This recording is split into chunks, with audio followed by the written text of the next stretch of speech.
So friends, training and development is a very vital aspect of any human resource department of an organization. Training not only enhances the quality of people in terms of their knowledge, skills and competencies, but it also increases an organization's productivity, its profitability, and even enhances its image. But how do you, as an HR leader, assess that whatever training you are imparting to your people is relevant and it is going to have the benefits that you want to see or the change you want to see in your people? So for that, we need to assess the effectiveness of training that is being imparted.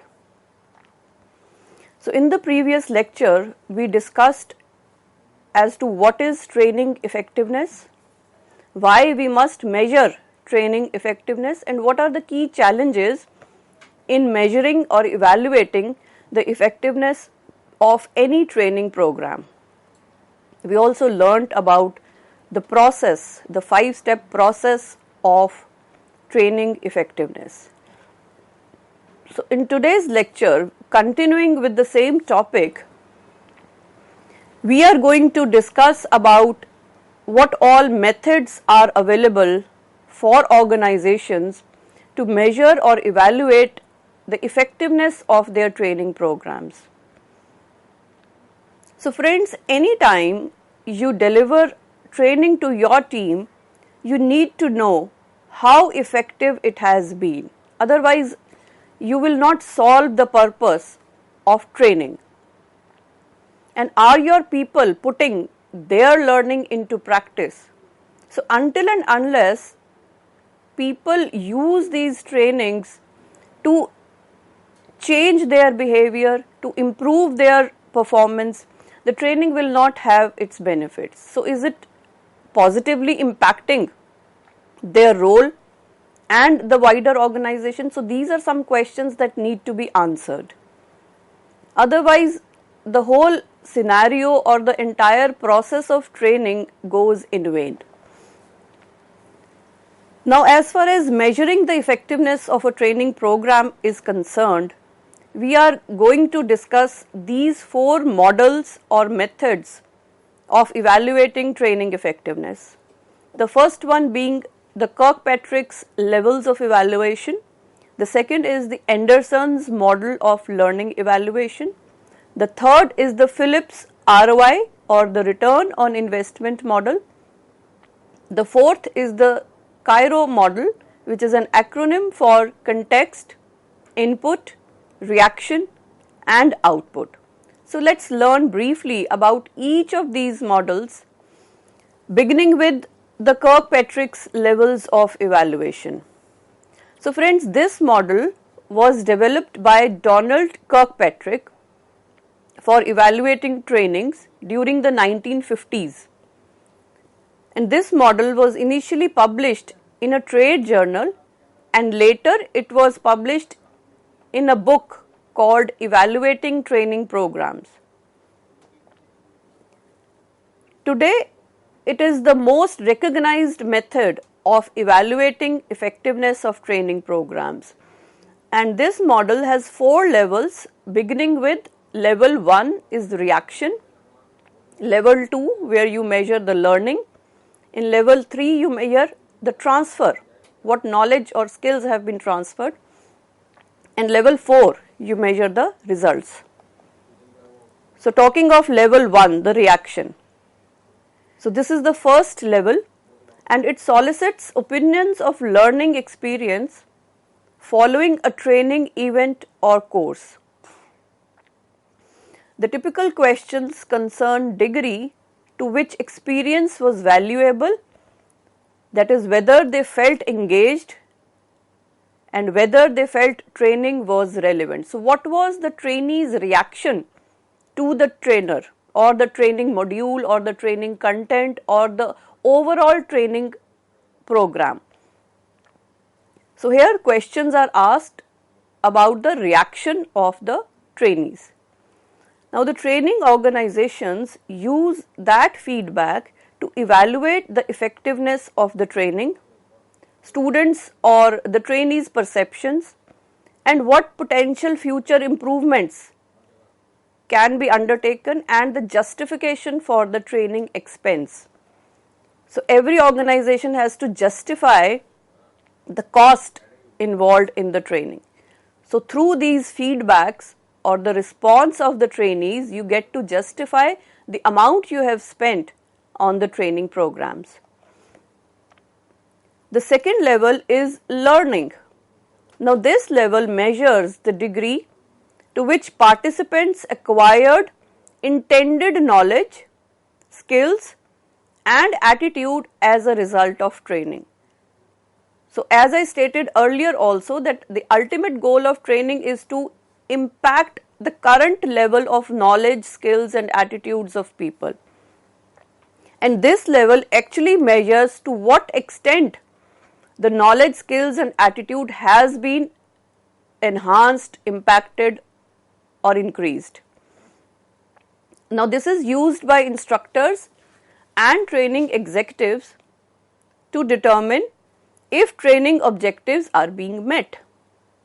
And only by determining what trainees are learning and what they are not can organizations make necessary improvements. So the whole purpose of carrying out training effectiveness or evaluating training effectiveness is to make sure that whatever training you are giving, is it okay, is it relevant, or it has to be changed or improved.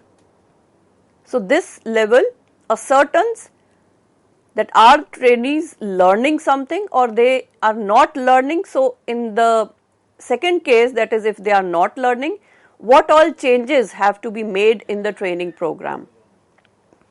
Is it the content or is it the trainer? What needs to be changed?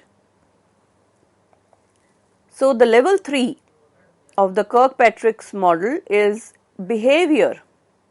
So this level measures the degree to which participants' behaviors change as a result of training.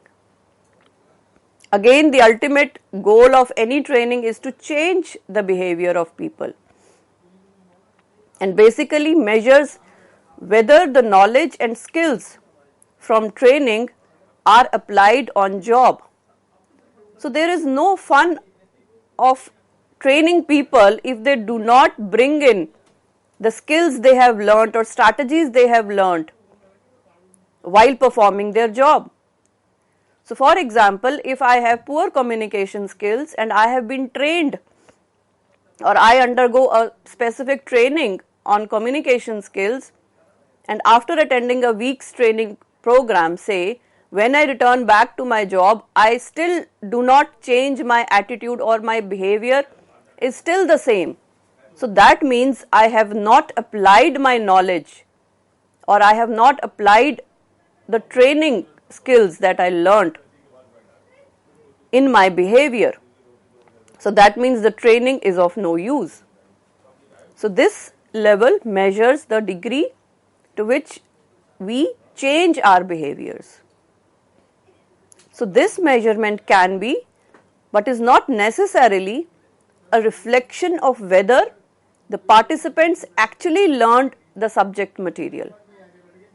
So here we are measuring that what all people have learned through training and how their behavior has changed because of that training. So friends, the level 4 of Kirkpatrick's model is the results.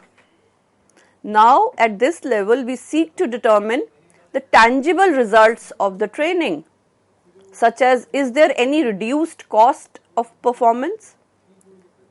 What is the improved quality and efficiency, increased productivity, employee retention, increased sales and higher morale. So these are all the results of a training program. And this level, that is the level 4, it measures all these tangible results of a training program. That how training has led to reduced cost, how training has increased the productivity and quality or efficiency of a particular task, how training has made employees more satisfied with higher morale, and they are retained in the organization because they feel valued. So while such benchmarks are not always easy to quantify, doing so is only way training organizations can determine the return on investment of their training expenditures. So one typical challenge is to identify whether specific outcomes are truly a result of training. So the biggest challenge of measuring the results is to ascertain whether the change is because of training or not. So are you getting better results? Are you getting higher profits because your employees have been trained, or there are certain other factors that has led to productivity? So that is the greatest challenge, to ascertain whether whatever you have trained your people on, so is it due to that you are getting better results, or there are certain other factors. So friends, that was the Kirkpatrick's model. The second model that we will learn today is the Anderson's model of learning evaluation. So this model, it helps to align an organization's training programs with its strategic priorities, and it does this by focusing on evaluation of learning strategy rather than outcome of individual programs. So here the focus is more on the learning strategy, how you are made to learn, rather than what outcome you expect out of these training or learning programs. So Anderson's model, it is a 3-stage cycle that helps an organization determine the best training strategy for their needs. So again, the focus is on determining what best strategy can be used while imparting training according to the needs of the people, and not focusing just on the outcomes. So the 3 stages of Anderson's model are: the first stage is determining the current state of training's alignment with business goals. So very important that you must align your training with what you want to achieve. What are the business goals? What are the objectives of the organization? And if this alignment is not there, the entire training program is of no use. So it is very important that you first state the need of training, and then you align those training needs with the business goals. The second stage is applying various tools and methods to validate training's value to business. And lastly, identifying the best approaches to deliver value-based training across the organization. So the third model that we will learn about is the Phillips ROI, or return on investment model. This model evaluates the training program's return on investment. So return on investment means that whatever cost you are incurring into training, is it bringing in benefits for you? What returns do you get? Because we all know that training is an investment for an organization, and it incurs huge amounts of cost for the organization. So if you are incurring huge amounts of cost, is it providing you some benefits or not? So every management wants to know what is the return on my investment on training. And this model, it emulates the scope and sequence of the Kirkpatrick's model but with an additional step. So, it is more like the Kirkpatrick model, the 4-step model we learnt recently. So, this model though has one additional step. So, let us learn about this. So, the Kirkpatrick model had 4 levels and the Phillips ROI model has 5 levels of evaluation. So, here the level 1 is reaction, and similar to the Kirkpatrick model, this model starts with evaluating the participants' reaction and satisfaction to the training program, just like I stated. Second is learning. This level measures the skills and knowledge gained by the participants. Level 3 is application and implementation.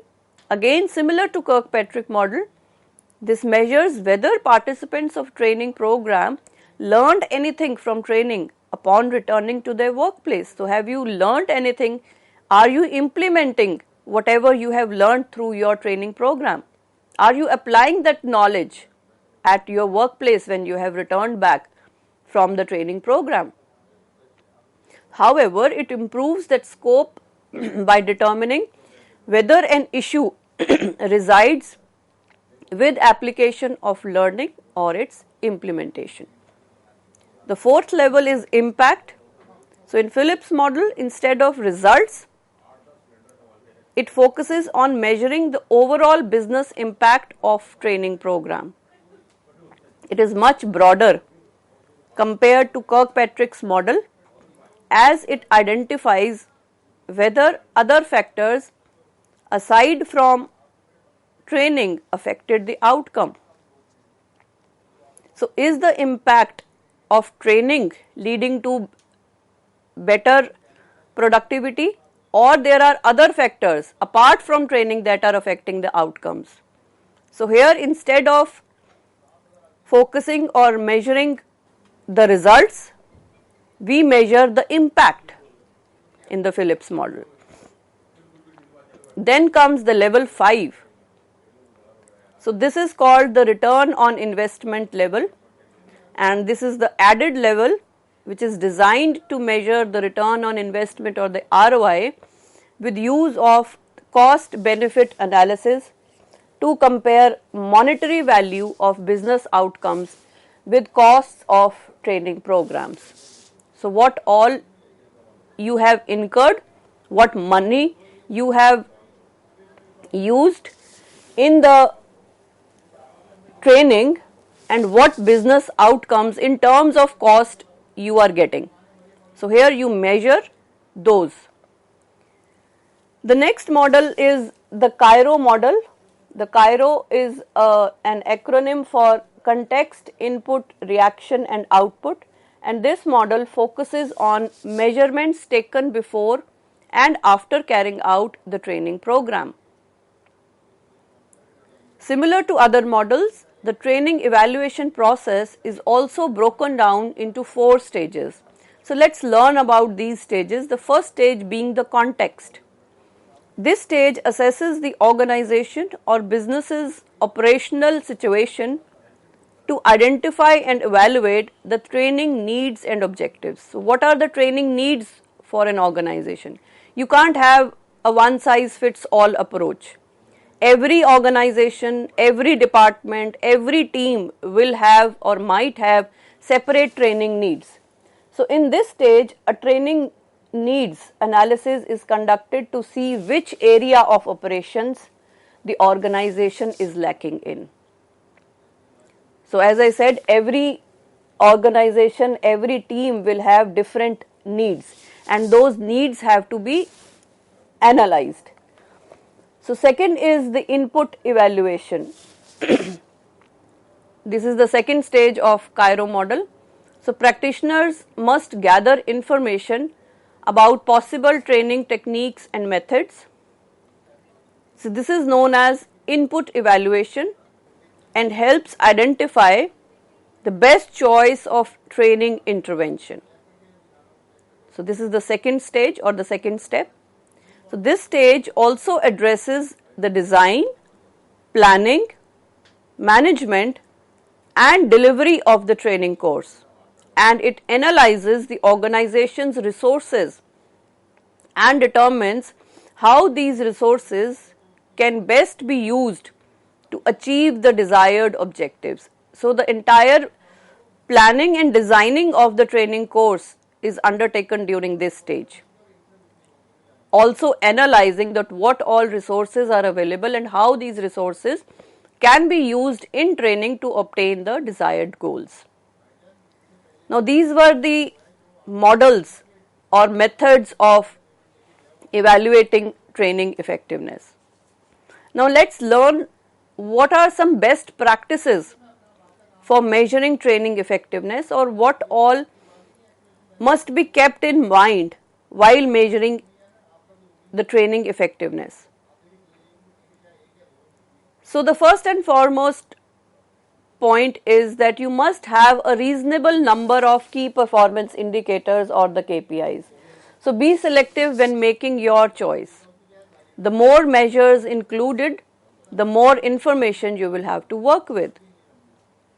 So, higher the number of KPIs, more information you will be getting, and it might become cumbersome to assemble that information and gather useful insights.